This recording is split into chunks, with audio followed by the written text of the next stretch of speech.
La Semana Mayor comienza con el Domingo de Ramos. Como ustedes lo pudieron ver en su misal, el Domingo de Ramos es una misa atípica, totalmente diferente a la misa en la que estamos acostumbrados. En primer lugar, inicia en la calle, no inicia en la iglesia. En la calle nos reunimos para decir, hemos concluido un periodo de 40 días. Dice así el misal. Después de haber preparado nuestros corazones desde el principio de la Cuaresma con nuestra penitencia y nuestras obras de caridad, nos reunimos para iniciar, unidos con toda la Iglesia, la celebración anual del Misterio Pascual. Claro, a mí estas palabras me provocan. Después de haber preparado nuestros corazones, yo le pido a Dios que me haya permitido durante la Cuaresma preparar mi corazón, que haya podido yo realizar satisfactoriamente obras de penitencia y de caridad. Fuerte, ¿no? ¿Cómo me voy a acercar a vivir el Domingo de Ramos si no he vivido la Cuaresma? Claro, la Iglesia siempre nos acoge, pero el camino ideal para poder sacar el mayor provecho al Domingo de Ramos es haber preparado nuestros corazones desde el principio de la Cuaresma. Estoy hablando de acuerdo a lo que nos dice el misal. Obras de penitencia, obras de caridad.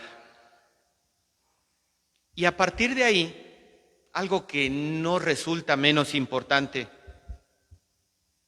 nos reunimos para iniciar unidos, como los judíos que recibieron unidos a nuestro Señor, unidos.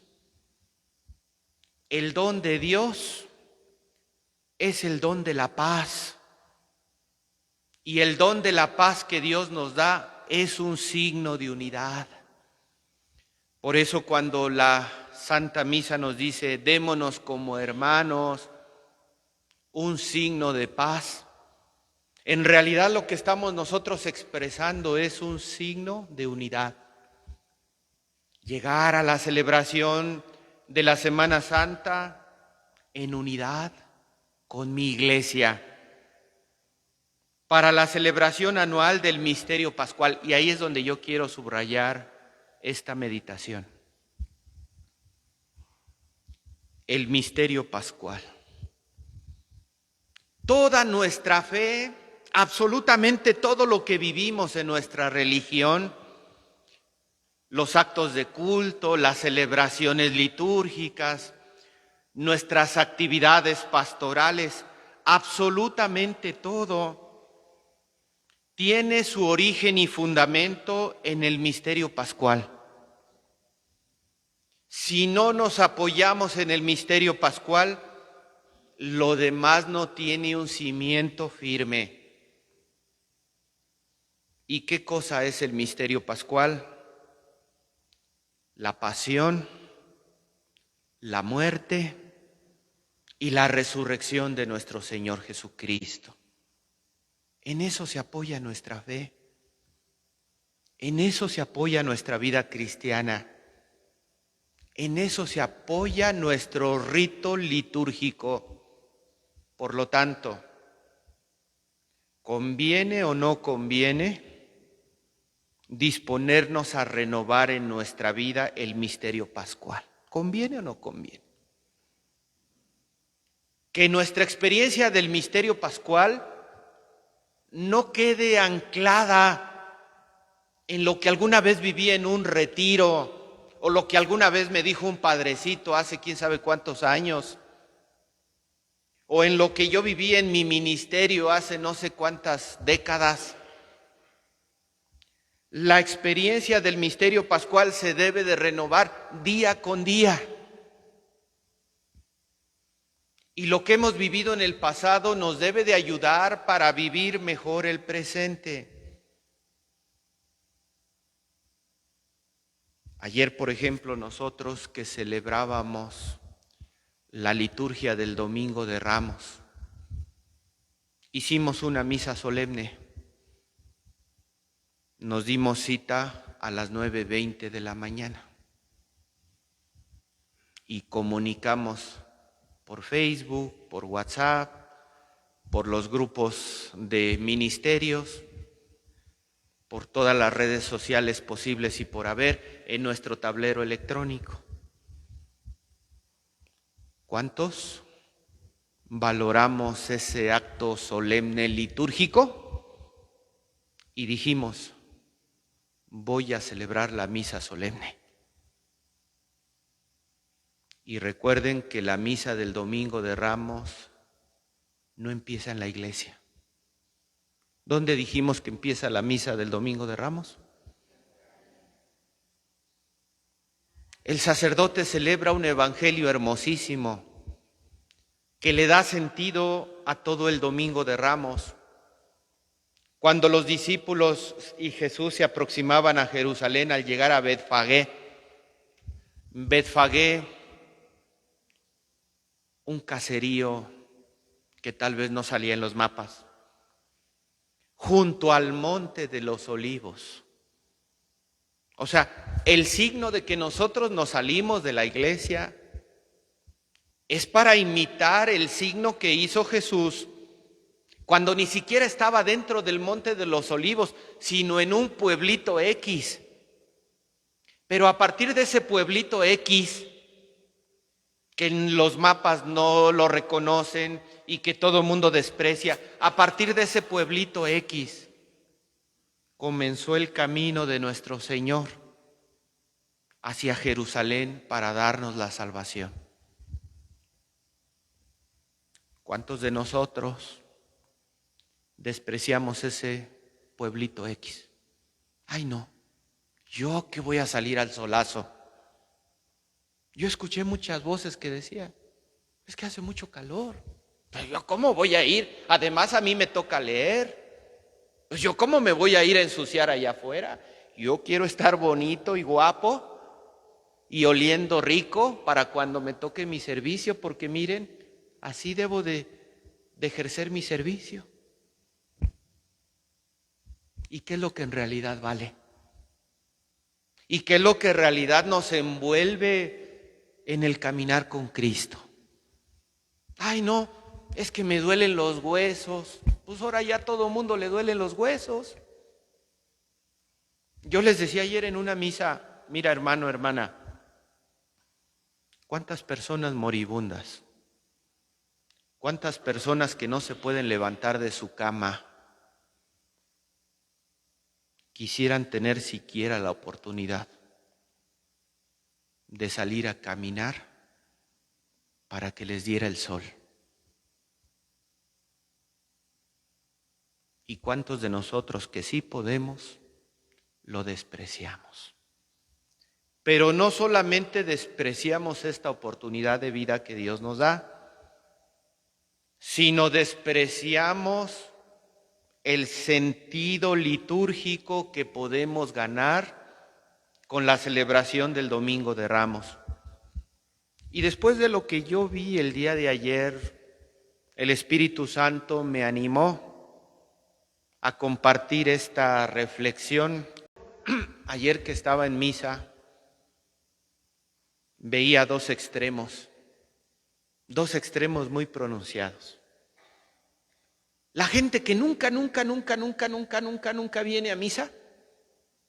Pero trae su palma para llevar la palma bendita a casa como amuleto. ¿Sí o no? Yo pongo mi palma bendita solo como un amuleto. Dios no me interesa.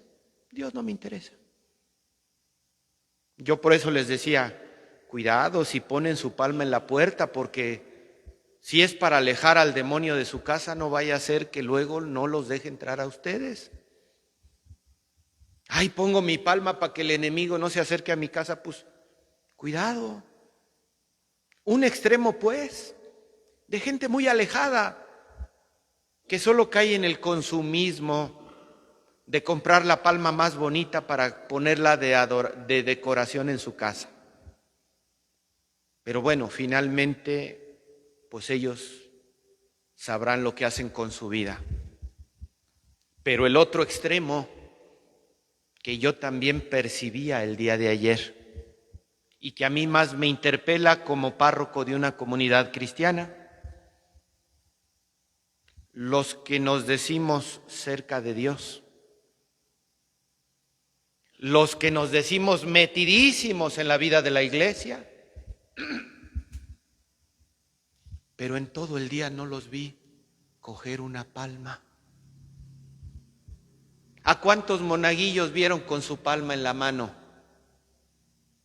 ¿A cuántos hermanos de ministerio vieron con su palma en su mano? Yo vi casi a ninguno. Ah, no, pues yo soy de ministerio, ¿yo qué me voy a andar rebajando a esas cosas? ¿Se dan cuenta los extremos? Hermanos, ayúdenos a vender palmas. No, ¿qué te pasa? ¿Qué te pasa, por Dios? ¿Cómo me pides tú a mí que yo venda palmas? Pues, ¿qué te crees? Y entonces nos vamos al otro extremo. Y yo estoy convencido, hermanos, que esos extremos se suscitan porque no comprendemos el valor de lo que estamos haciendo. Ahí está la enfermedad. Si nosotros hubiéramos leído nuestro misal, hubiéramos comprendido que la misa inicia en el nombre del Padre, del Hijo, del Espíritu Santo, cuando el sacerdote comienza en una calle cualquiera. Y a partir de ahí la gracia de Dios se vierte sobre nosotros. Cuando yo empecé las procesiones del Domingo de Ramos, trataba de remarcar que en ese momento comenzaba la acción litúrgica. La acción litúrgica que es, a ver si me explico, en la acción litúrgica se opera la obra de salvación de Dios. Te metes a vivir la liturgia, te haces beneficiario de la obra salvadora de Dios a través de símbolos. La liturgia pone por obra la salvación, la obra salvífica de la redención. La liturgia no nada más es un acto cultual. La liturgia es caminar con Cristo en el tiempo y en el espacio, dentro de la vida de la iglesia, para hacernos merecedores de su salvación. Es el oficio sacerdotal de Cristo. Y Cristo quiso en su infinita misericordia que lo que Él hizo cuando estuvo entre nosotros, de palabra, de obra, de milagros, se perpetuara, para que no solamente los que estuvieron a su alrededor se beneficiaran, sino que todos los que naceríamos después, a lo largo de los siglos y a lo largo de todo el territorio del mundo, nos pudiéramos beneficiar de lo que Él hizo. Y por eso fundó la Iglesia. La Iglesia celebra la liturgia de Cristo y es Cristo quien preside la liturgia y nos invita a caminar con la Iglesia para apacentarnos hacia pastos sustanciosos. Por eso fundó Cristo la iglesia, porque quiere que todos nos beneficiemos de su paso por este mundo, haciendo el bien y derramando su gracia sobre nosotros. Y nosotros nos atrevemos a manipular la liturgia. Y nosotros queremos sacar tajada de la liturgia para obtener beneficios personales. No, hermanos, la liturgia no es mía, la liturgia no es tuya. Yo escucho ministerios que dicen, a nosotros se nos dio la misa de 7:30 y esa es nuestra misa. Y nosotros hacemos en la misa porque es nuestra. No, hermano, no. La liturgia no es propiedad de un ministerio. La liturgia es de Cristo, que es confiada a la iglesia.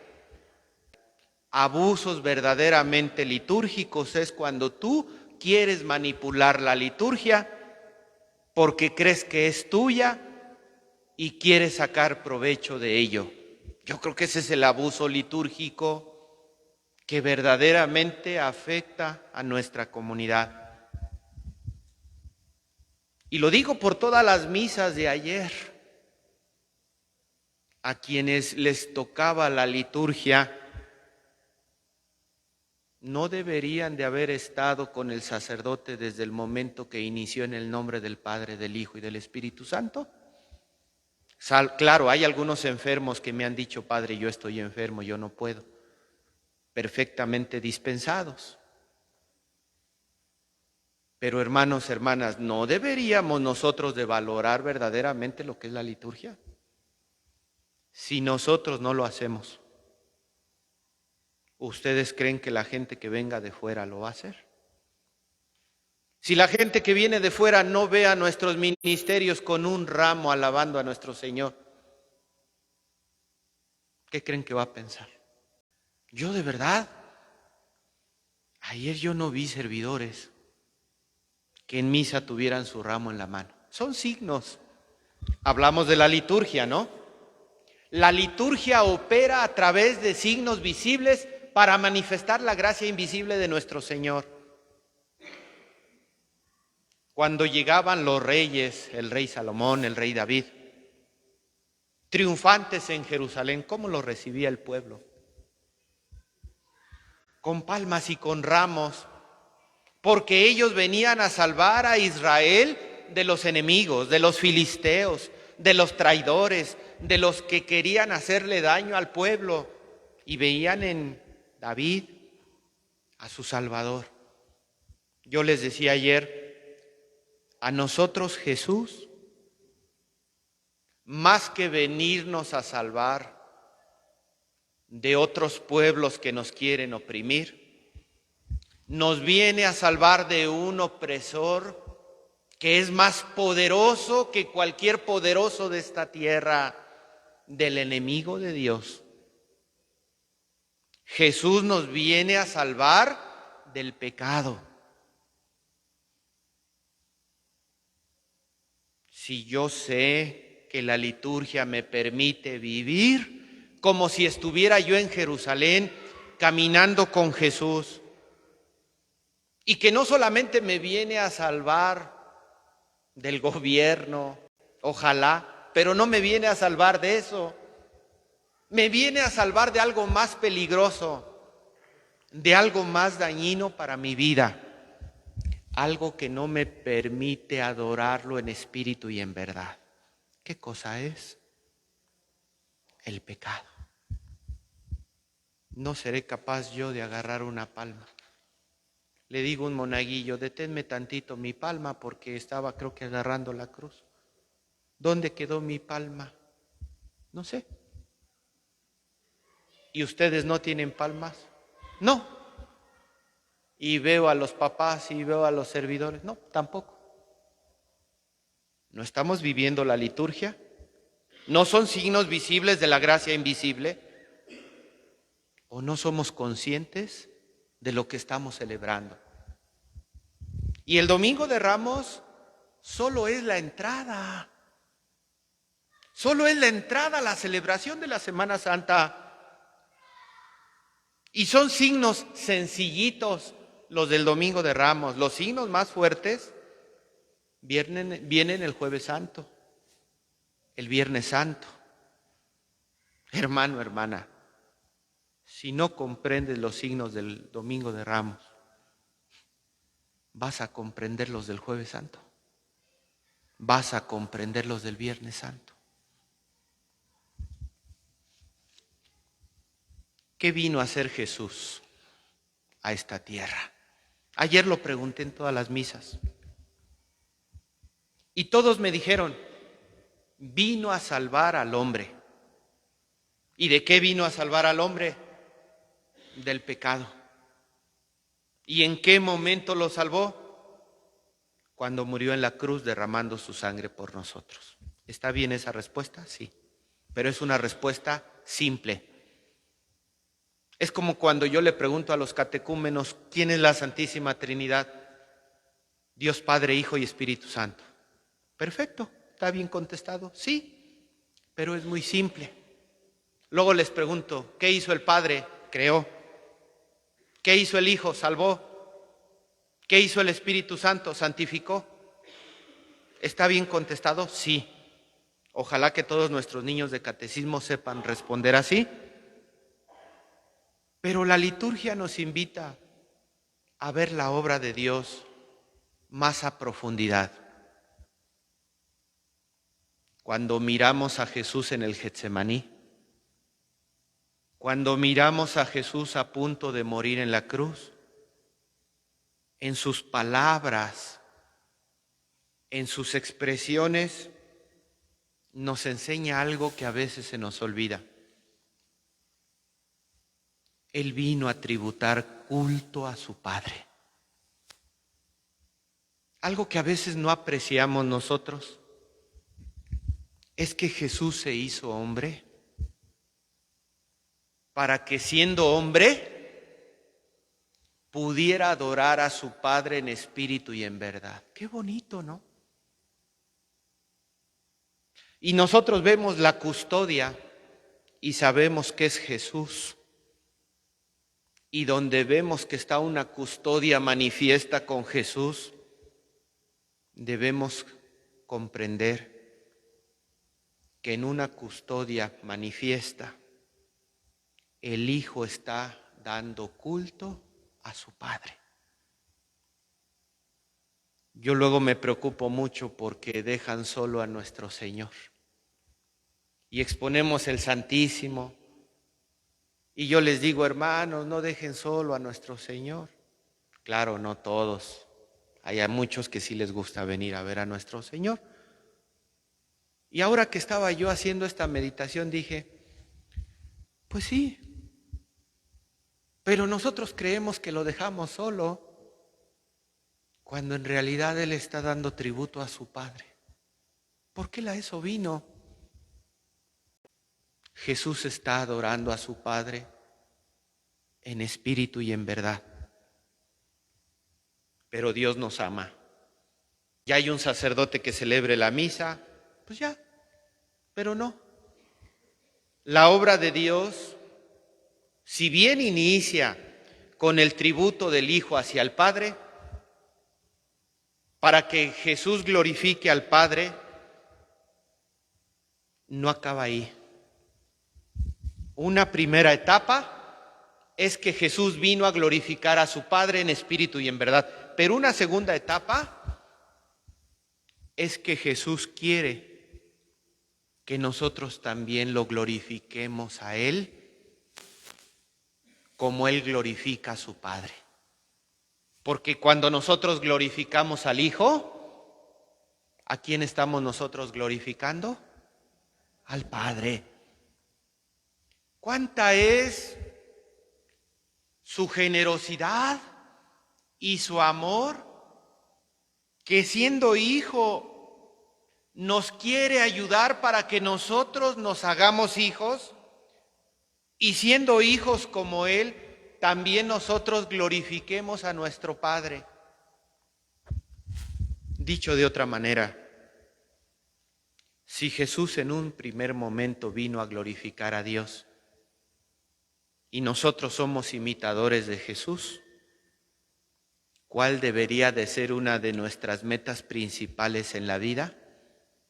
Glorificar a Dios. Glorificar a Dios en espíritu y en verdad. Y para que lo pudiéramos hacer, ahí ya vamos a la segunda etapa. ¿Se acuerdan que yo ayer les preguntaba si el hombre no hubiera pecado, Cristo hubiera venido? Y muchos decían, no, pues ¿a qué venía? Si no tenía que salvarnos, ¿a qué venía? Y es la mentalidad que muchos dicen, si yo no tengo pecados, ¿para qué busco a Dios? ¿Solamente se busca a Dios cuando se tienen pecados? ¿Por qué Jesús buscó a su Padre cuando estaba entre nosotros? Para adorarlo, para glorificarlo. Y Jesús, si nosotros no hubiéramos pecado, de todos modos vendría a encontrarnos a nosotros para que nosotros lo pudiéramos glorificar a Él. Darnos los medios, la potestad, decíamos ayer, la potestad del Espíritu de Dios para que actuáramos en nombre de Jesucristo sacerdote, de Jesucristo profeta y de Jesucristo Rey. Ahora bien, ¿qué sucede en la Semana Santa? Jesús nos quiere hacer capaces, nos quiere transformar para que nosotros también seamos alabanza para la gloria de Dios. Pero no lo podemos hacer si estamos oprimidos por el pecado. Entonces sí, ya la Semana Santa adquiere sentido cuando renovamos, revivimos, actualizamos por medio de la liturgia nuestra vida, esa salvación que Jesús nos ganó para que libres del pecado nosotros pudiéramos crecer en santidad y adorar a Dios en espíritu y en verdad. ¿Por qué mucha gente viene a Semana Santa? Esta es una pregunta muy seria que nos hacemos los ministros de la iglesia. ¿No te has preguntado tú,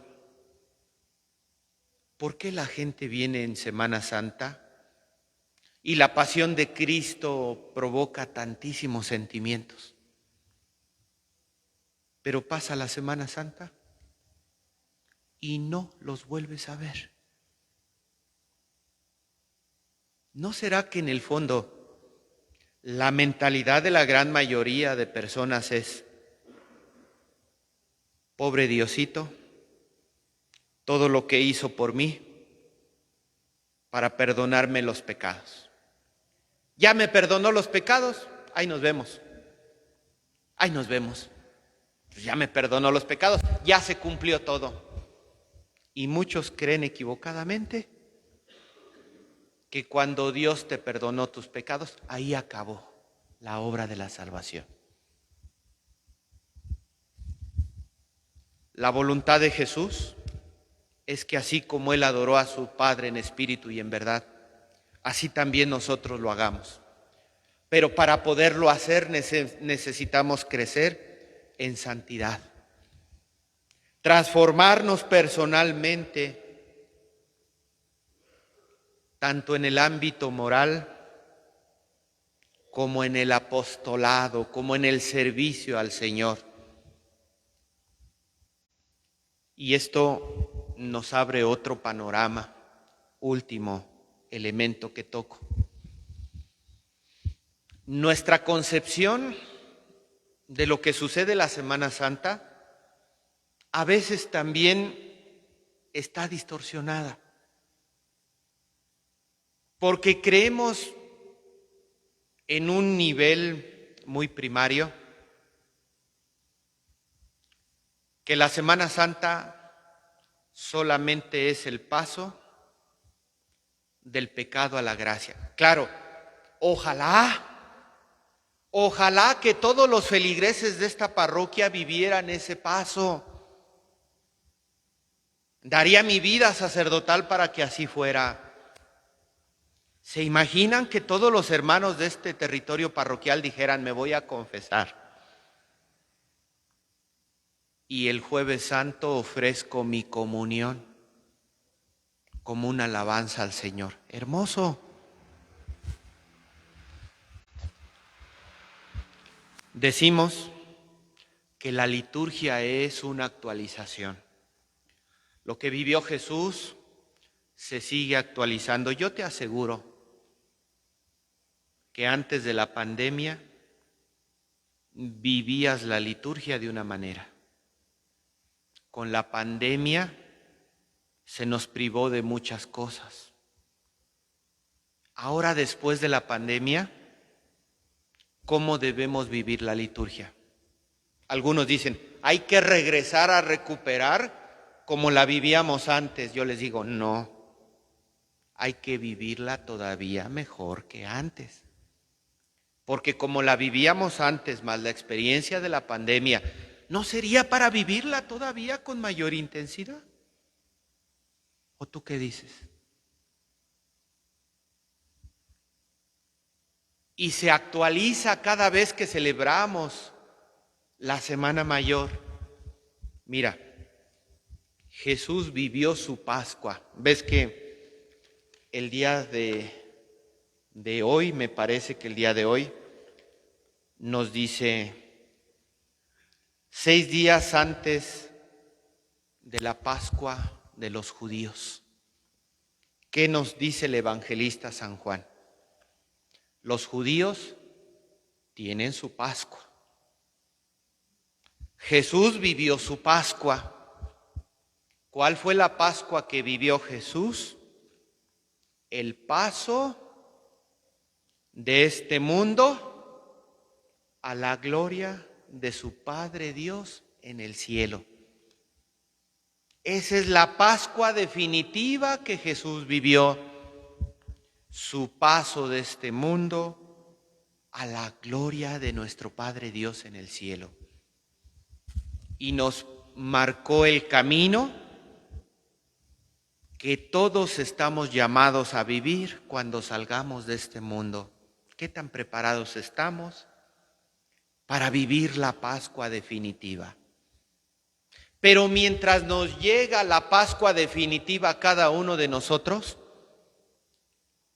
la Iglesia, por medio de la liturgia, nos invita a seguirnos renovando a través del misterio pascual para que cada uno de nosotros vivamos nuestra propia Pascua. ¿Cuál es la Pascua que Dios me llama a vivir a mí, aquí y ahora, en el 2023? Un error que cometemos es vivir la Semana Santa como siempre. Si tú vives la Semana Santa como siempre, ¿cuál es el resultado que vas a obtener? El de siempre. ¿Sí o no? No, hermanos. Quienes estamos más creciditos en la fe, estamos llamados en un sano discernimiento a preguntarle al Señor, ¿cómo quieres que vivamos esta Pascua?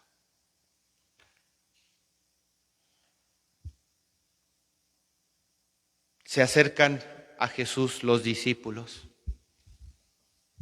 para preguntarle a Jesús. Yo les invito a la luz del Domingo de Ramos y a la antesala de la Semana Santa 2023, sobre todo jueves, viernes, sábado y domingo, que nos atrevamos a preguntarle a Jesús, Señor, ¿cómo quieres que celebremos esta Pascua? La Iglesia tiene 2000 años de existencia y la gracia de Dios que actúa en la liturgia nos invita a renovarla año con año, porque es necesario. Señor, permíteme escuchar tu voz para que seas tú quien me indique ¿cómo vamos a celebrar esta Pascua? A sus discípulos les dijo, vayan al pueblo que ven allí enfrente, encontrarán amarrada una burra y un burrito, desátenlos y tráiganmelos. Parece ilógico. ¿Cómo Jesús me pide que le traiga un burrito? Y luego que lo va a devolver, pues ¿qué Pascua quiere celebrar Jesús? A veces, cuando le preguntamos a Jesús, pareciera como que no le entendemos. Pero es cuando entra la fe que nos invita a fiarnos del Señor.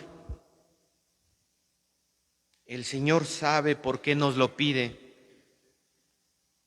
y nos está transformando de manera personal.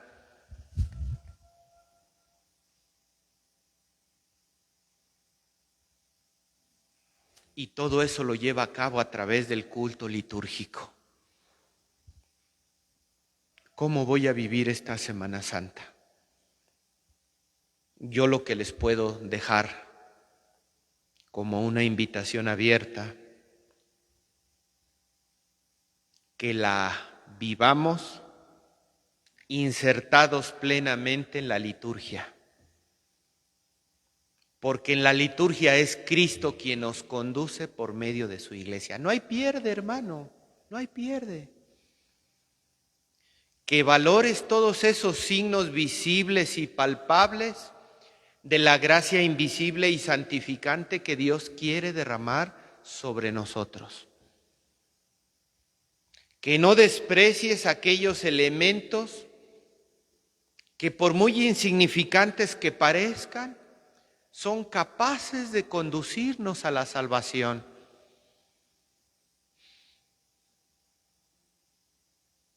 No olvides que con lo que acontece esta semana,